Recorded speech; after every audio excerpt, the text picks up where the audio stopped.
back to the class.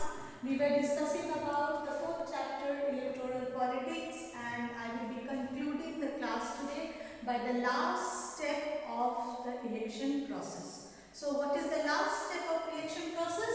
The last step is polling and counting of the votes.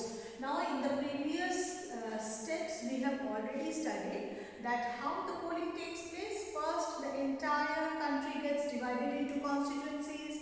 Then the nominations are filed up. Once the nomination list is ready, then the voters list are made. Then the campaign goes on. Once all these things are done, the final process is the polling or casting the vote. Now this entire polling process has got few steps. I will be discussing those few steps with you.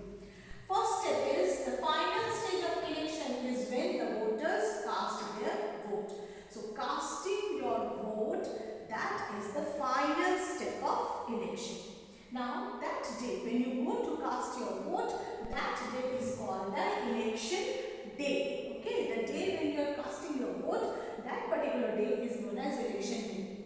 Now how you will cast your vote? So for casting the vote, the polling booths are made ready. What are polling booths? The areas or the places where the voter will go and cast his or her vote.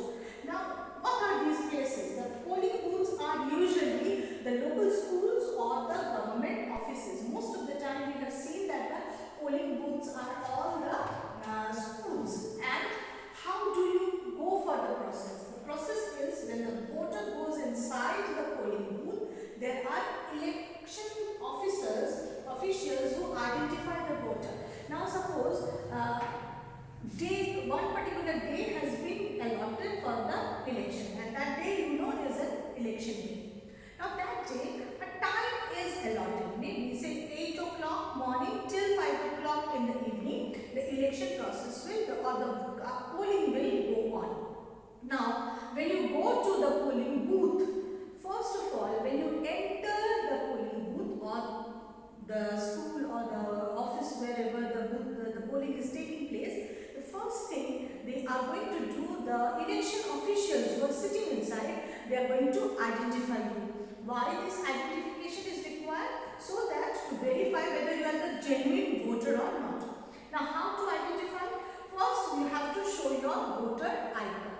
So voter ID card, they will match the name, your photograph is there in the voter ID card, that will be matched by the list which they are having. Now you might have a question earlier also I discussed that suppose if I am a voter and I go and while when I reach there, I realize that I have left my voter ID card at home, or on the way I have misplaced my voter ID card. So will I be allowed to cast vote? Yes. In place of voter ID card, if you show any other identity card, maybe your driving license or your Aadhaar card, you will be allowed to cast the vote.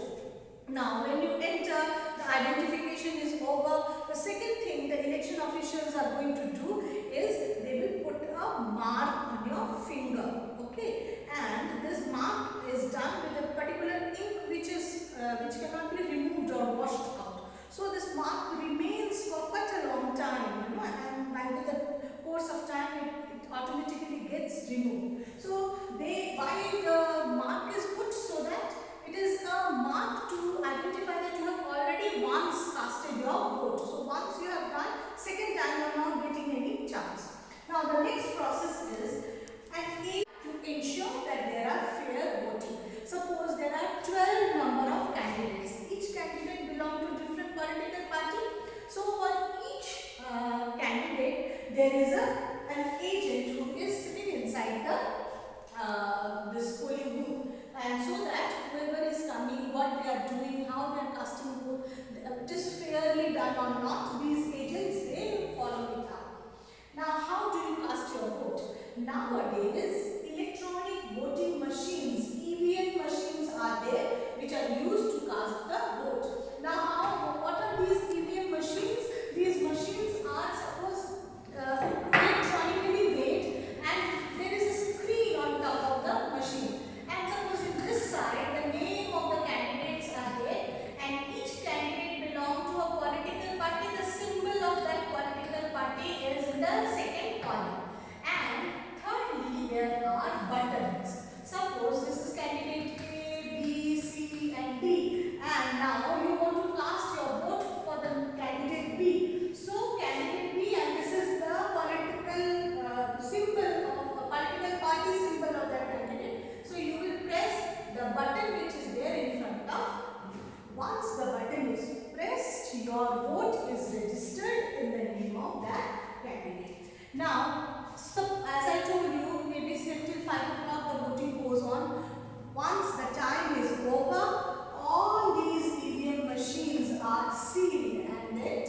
into a secure place.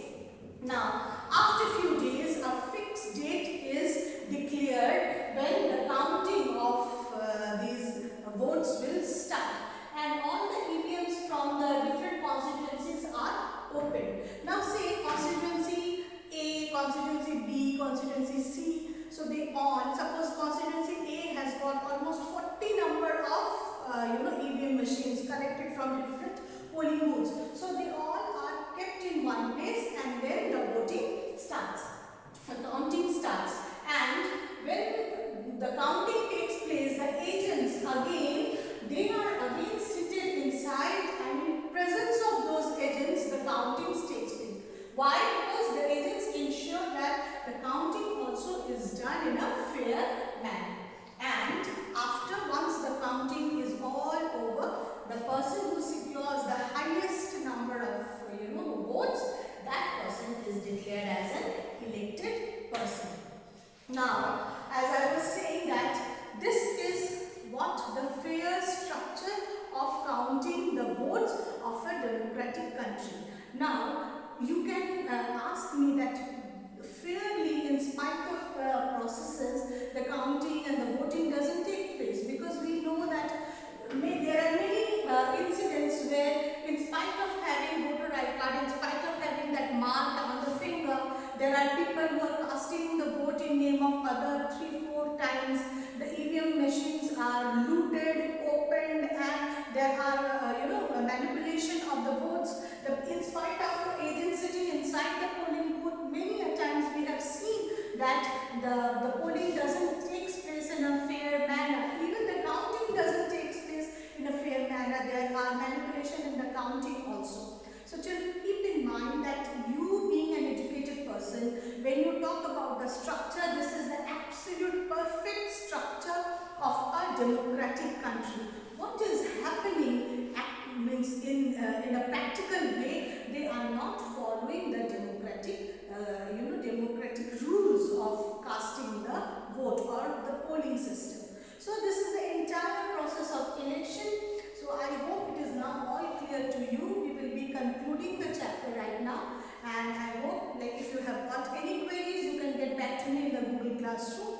Before I go off, I would like to remind you all of the C19 protocols, that children, unless and until it is very, very urgent or requirement or a mandatory thing, do not come out of your house. Cover your mask when you are coming out. Always maintain distance from each other. Sanitize yourself. Keep sanitizing. If you are at home, keep washing your hands and drink plenty of water. Stay healthy.